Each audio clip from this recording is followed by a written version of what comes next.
All right, Ben, man. Finally, good to get you on the show. Been a while. I've been trying to get you on for a while, but things happen. But we're on. You're on now, and I appreciate the time. No, no worries, man. Happy to be on finally. You're heading into this fight in Auckland, and I saw that it's almost been 10 years since you fought in New Zealand. What does Yeah, this mean to you to be able to finally go back and fight? man. I've always wanted to go back home and fight, even just on a local show, fighting pro. I only fought amateur back home, and when I moved to Australia and started fighting here, I've always when I'd see cards come up in Auckland, and I always wanted to jump on. But at the time, all the good heavyweights were here in Australia, and I was also like fighting in random places too, like Guam, and went to New Caledonia once as well. And so I always knew that one day I would go back and fight back home in Auckland, but I never thought it would be on a UFC card though. So yeah, it's crazy. It just makes everything a lot more intense, and also I'm looking forward to it so much more as well.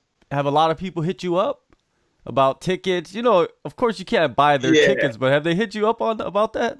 yeah, they have, but I had to kind of be a bit smarter, and I told all my boys straight away. I told them months ago. I said, look, I'm fighting on the 23rd of Feb. Start saving all your benefit money so you can come and watch because I'm not gonna get free tickets and stuff. Yeah, all my tickets. I got a few tickets, but they were spoken for a long time ago. So like my missus and my mom and stuff. So I told everyone straight away. I said, look, I'm fighting. You've got this much time, so if you can go and eat takeaways a couple of times a week, then stop eating that and save up your money instead so you can come watch. Definitely, definitely. Now, speaking of your missus, she also fights too. What kind of impact does that have on your life, and what does she do for you as a fighter that she understands about fighting that no one else can? She's real. The main thing is it's really easy. It's really easy for partners and wives and husbands and stuff to be supportive of the other person when they're doing really well. But the times that she's the best is when I've had bad sessions or I'm injured or I've just come back and I've lost a fight and I'll get home. It's hard to get up off the couch. It's hard to get out of bed. I'm just really lazy. I don't want to do anything. And those are the times when she's really, really good. She'll just keep telling me, "Hey, you're gonna get up and maybe have a shower. You want to have a shower today or something, or you wanna have something to eat." But yeah, it's good having people that can kind of pick you up like that. She didn't really, she's not really a fighter per se, but she just wanted to jump in, see what it was like, and see kind of have a glimpse at what I go through when I go in and fight. So she was kind of like, yeah, I'll jump in and fight her MMA fights. Yeah, she didn't train at all. She didn't do any striking training, any grappling training. She just did her judo training and some CrossFit and thought, now I'll be fine. I will just jump in and see how it goes. And so it's really cool for me that she wants to kind of see what it's like and kind of jump in my shoes for a bit. So it's always awesome having someone so supportive. Yeah, sometimes it's how you say it. It's not what you say, but how you say it to somebody, Yeah, right? yeah, exactly, exactly. Like she wouldn't tell me, "Hey, you smell. Can you go have a shower?" If I get up, she would just say, "Would you like a towel? Are you gonna go and jump in the shower?" Yeah, everybody needs that. I don't even think you have to be a fighter. You just need to be a person, a human being to and have someone next to you to Yeah, support you in anything you do. yeah. The other part was because my two youngest daughters, they're 3 and 4, and they've been at fight shows of mine since they were babies. My 4-year-old was at a fight show when she was only a few months old. My youngest daughter, she was still breastfeeding when her mum was having fights. Her mum was having a boxing match and then straight breastfeeding her after the fight. So they've been around it a long time. And when they see, yeah, pretty much their whole life. So when they see fights on TV, they see UFC fights, boxing matches, they know that that's what I do. And my missus knows that they're probably gonna want to get into it when they're older, so she wants to just. That's why she started doing some training as well. So then when they grow up, she can kind of jump in and help them out as well if they want to do that. having two daughters, and recently you saw that tragic helicopter crash with Kobe Bryant and his daughter, and they brought up that, I'm a girl dad. You're a girl dad. Could you Yeah. label yourself as that? Yeah. Yeah, I do. Yeah, it's weird that stuff like that happens because that's everyone's worst nightmare.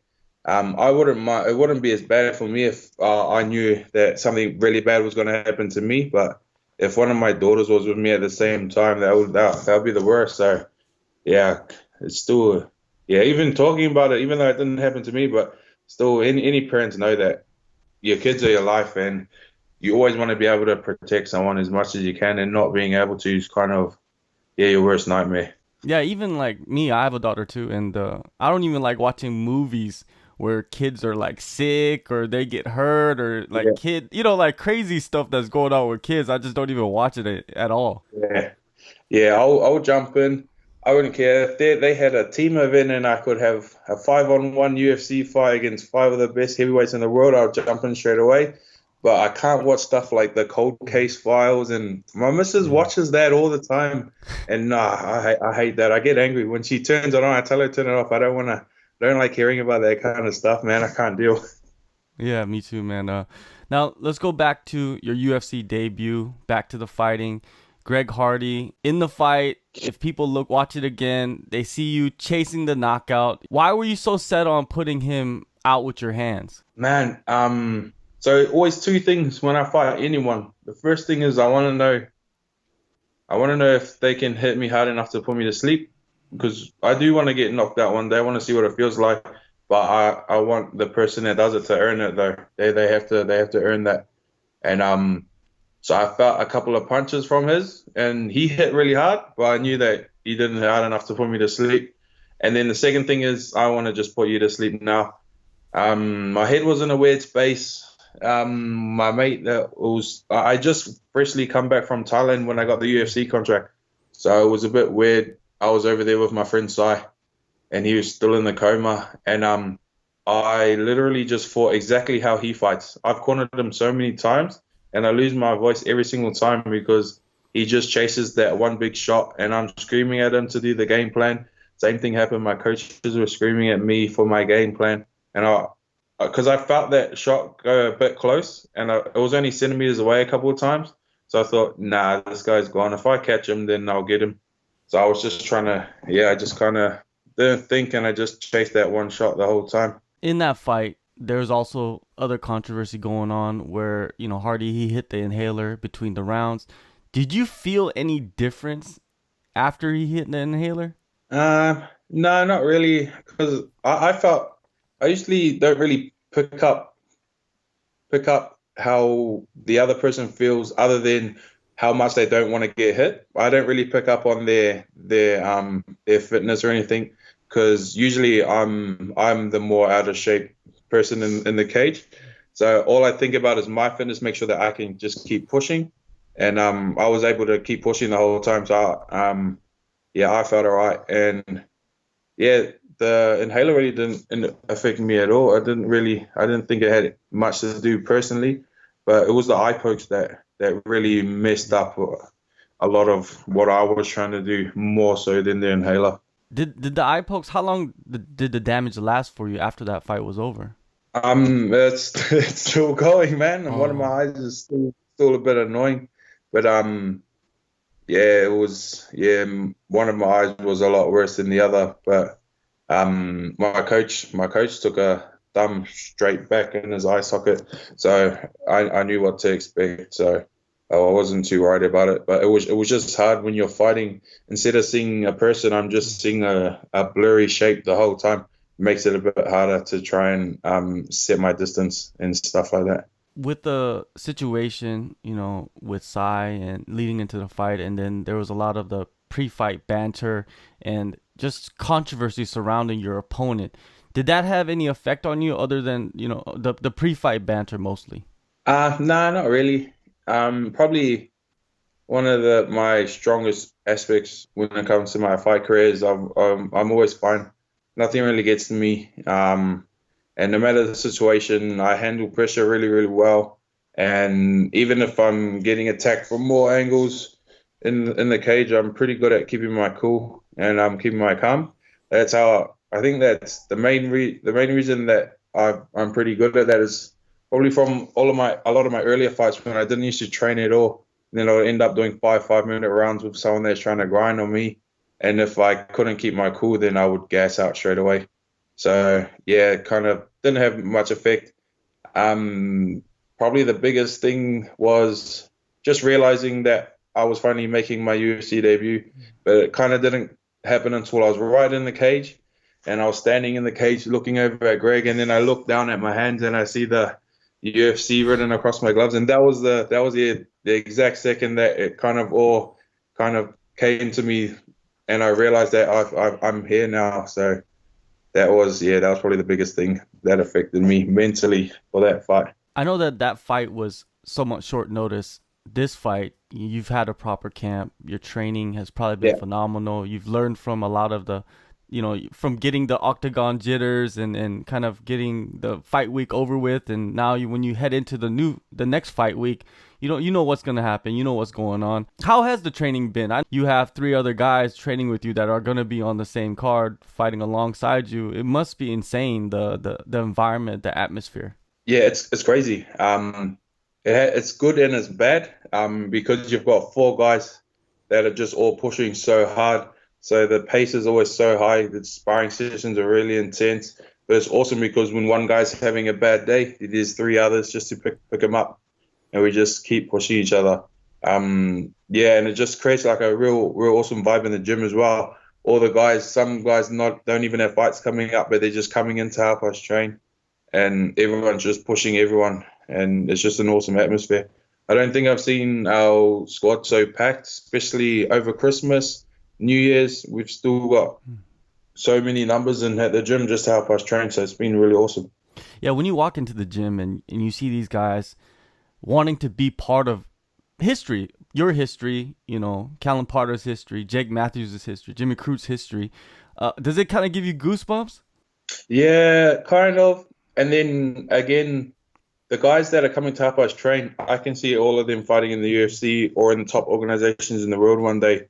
So not that long ago, it was Dan fighting, Jake fighting, me and Jimmy were coming in to help them. Cal was always there helping, and then Jimmy started fighting, and then we're helping them out. And then it's just yeah, it's kind of like everyone just kind of waits their turn. We help these top guys, they help us get better, and then we get our shot. But then everyone keeps helping each other until eventually it'll just keep going, and then the older guys retire later on, and then new guys keep coming through, and then it's just a good system that we've got. And it hasn't been set up to work like that, but that's just how it's been. It just comes down to if you wanna work hard and help everyone else, even though you've got nothing coming up, then it makes you a better person and it makes you a better fighter at the end of the day. Dan Kelly, he's the captain of the ship. Can he still get in Yeah. there? You think he can still, get in there and compete with the UFC? Yeah. He could without a doubt. He jumps in and spars still every now and then. He's just got a basketball around his waist at the moment, but other than the tummy, he's still good to go. He is. You ask anyone, he's the most awkward, intense, and pressure. So much pressure you can't describe until you jump in and spar him. So yeah, he still jumps in and wrecks us every now and again, and he you can always tell with other fighters and people whether they're done or not, and he's definitely not done, man. He's gonna have he'll have a couple of things coming up, I reckon, over the next year or two. Okay. Well, so I'll definitely look out for that. Everybody loves Dan Kelly, man. Everybody that I talk to, they only have good things to say about him. Everybody that runs into him, and when everybody says good things about you, they must be true. Yeah. It is. Everyone loves him. We hate him and we love him at the same time. Yeah. Marcos Rogerio de Lima is your opponent. He's another massive guy. When you saw his name on the contract, what ran through your mind? At first, so I'm pretty. I guess if I have conversations with people about the UFC, if they don't know who I am, I seem like a bit of a casual. I only really know kind of the mainstream names until I started fighting in the UFC. So at first, when I saw his name, all I thought was, oh, Brazilian name. I hope this guy is not a ground kind of guy. I don't want to go through a whole training camp sprawling the whole time. But yeah, watch some of his stuff, and it's a good matchup. He really likes to kick, and especially after the Hardy fight, he's gonna be looking at my lead leg a lot. So we're just game planning for what's gonna happen. And yeah, I'm excited to jump in. I reckon it's gonna be an awesome fight, and I think it's a good style matchup for me as well. I see it as like a crowd pleaser of a matchup Yeah, for the Auckland definitely. fans, right? Yeah, for sure. Now, It'll be good. your road in the UFC and even before the UFC, kind of like your lead up, tough 28. You went in there and you dropped a decision. A year later, you had that accidental eye gouge at the Contender Series. 2 months later, you go into the Greg Hardy fight. That turns into a no contest. It's like you want to go into this fight and just get a clean win, right? But what have you Yeah. taken away from all those experiences before that you can take with you into this fight? The main thing is just everything's just come down to me. I haven't been in there with anyone that's been so overwhelming or so much better at stuff that I'm just lost and I don't feel like I belong. The annoying thing is that after everything that's happened, I know that I could have stopped this guy. I could have won this fight. But whether it's been in the prep or just in the fight, something's gone wrong. It's always just come down to me. So the main thing that I've taken away is that as long as I get a good prep, keep my mind clear and listen to my coaches, then I just need to push through. And then I can be the one to make sure that I don't have to have controversies around me and so on and so forth. I mean, and even if it's something out of my hands, as soon as I get in the cage, anything that happens in the cage, as long as I do what I'm meant to do, then it won't matter in the end. Now, with anybody in the UFC, a lot of it has to do with the diet too. You know what I mean? Like, how have you changed anything with your diet? I know heavyweights, it's not that much of a big change, but have you done anything in this camp? Yeah, it's been actually really good. I've been working with Michelle Reeves, and she does a lot of work with most of the people here. So she's doing Jake's diet and Jimmy's diet as well. Cal doesn't really need a diet. I think he's at that stage in life where they just eat prune juice and stuff for the older guys, but I'm not sure. But it's been awesome just changing it up. I've also found that since I've changed up so much in my diet, my stomach is a bit weird now. When I used to eat a lot of meat, red meat, and I don't really like eating it that much anymore. I eat mainly white meat, way more vegetables and fruits. I didn't used to eat vegetables at all. And just yeah, eating no takeaways has been one of the bigger changes as well. So it's been awesome. My body feels so good. I'm recovering so much faster after training sessions, and I think the hardest thing is going to be after the fight. I need to make sure I don't go all the way back the other way and try and stay strict afterwards as well. Do you feel lighter on your feet with less red meat and more vegetables? Yeah. It brings my weight down straight away, and I'm way lighter. My knees don't swell up because I'm too heavy to be moving around lots. And when I'm tired, I can still just dance around the whole time. And that's how I used to fight. I've watched some old sparring videos when me and Sai used to sparring because Sai used to be my main sparring partner. So I always had to be moving around and being really quick. Otherwise, he'll just tag me over and over. And then seeing what I spar like now, when I've been just sparring with the bigger guys and just being real flat on my feet, it's always so much easier. And it's crazy how much of a difference only maybe 7 or 8 kilos can make on how well I can move around again on my feet. So yeah, I'm just want to stay light. I don't mind too much about trying to be heavy for a heavyweight because I'm sure anyway I'd rather just be able to move around. So the lighter I can get, I'll be happier. Now, with this De Lima fight, I know that you want to get a knockout, of course, and like you said earlier, you want to be able to listen to your coaches and make the adjustments in the fight. But it's safe to say this one is like, okay, I'm gonna make the adjustments and I'm gonna listen to my coaches, but I'm still gonna go out there and try to knock this dude's head Yeah. off.